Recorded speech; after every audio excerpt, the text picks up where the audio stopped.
যারা কলকাতায় থাকে বা কলকাতায় আসে বইয়ের জন্য কলেজ স্ট্রিটের খোঁজ তারা রাখেন। তবে বছরে একটা নির্দিষ্ট সময় পাঠক, লেখক, কথক, প্রকাশক সকলে অপেক্ষা করেন বইমেলার জন্য।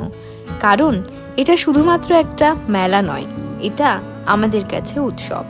তাই যতটুকু সম্ভব এই উৎসবের আনন্দ সংগ্রহ করে নিজের কাছে রেখে দেওয়া। তাই সকল বইপ্রেমীদের জন্য রইল কলকাতা বইমেলার কিছু ঝলক। নমস্কার, আমি অর্পিতা। আপনারা দেখছেন, শুনছেন ইনকমপ্লিট টক। নিউজ পেপার পড়তে বলেছে এবং সাবস্ক্রিপশন চাইলে নেওয়া যেতে পারে। আর ওদের নতুন বলে ম্যাগাজিন লঞ্চ করেছে, চাইলে ওটাও কেনা যেতে পারে। এবছর সরস্বতী পুজোর প্রথম দিন সন্ধেবেলা এবং দ্বিতীয় দিন সকালবেলা বইমেলা গিয়েছিলাম। জানি না কেন বইমেলায় গেলে হাতে সময় কম পড়ে। বইমেলায় ঘড়ির কাঁটা কি অন্য গতিতে চলে?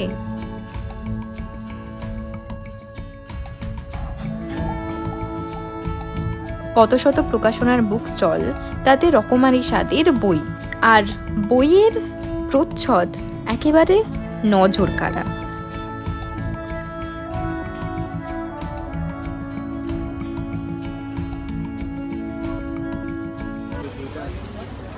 সোনু রাজাটা কি? সোনু দেখি।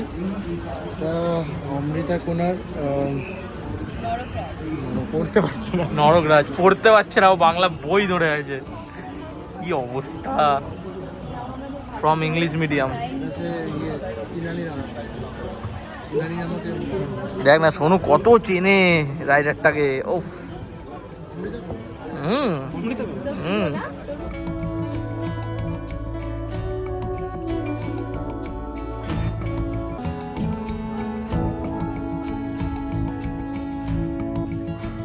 অনেকে বইয়ের লিস্ট করে নিয়ে যান যাতে কিনতে গিয়ে অসুবিধা না হয়, তবে আমি সেটা করি না। স্টল ঘুরে এটা ওটা দেখে পড়ে কিনতেই ভালো লাগে। কার কোন সিনেমা? কোন সিনেমা? হ্যাঁ, কি হয়েছে? কি হয়েছে কি বললাম ভুলে গেছিস? বললাম তুই তো বললি একটা বইয়ে, মানে বইটাতে যেটা লেখা আছে এখানে কমেডি, এরকম বইয়ের স্টলে সব কমেডি করছে।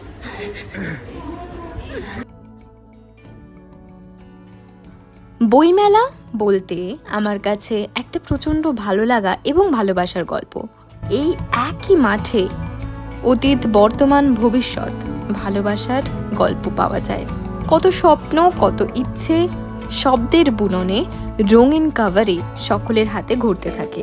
শুধু কি বই, মেলা চলাকালীন প্রতিটা দিন বিভিন্ন স্টলে নানান ধরনের অ্যাক্টিভিটি চলতে থাকে।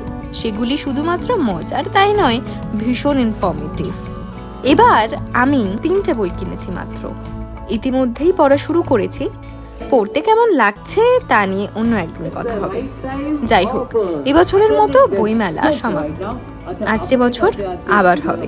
আজ তবে এটুকুই। কথা হচ্ছে পরের গল্পে।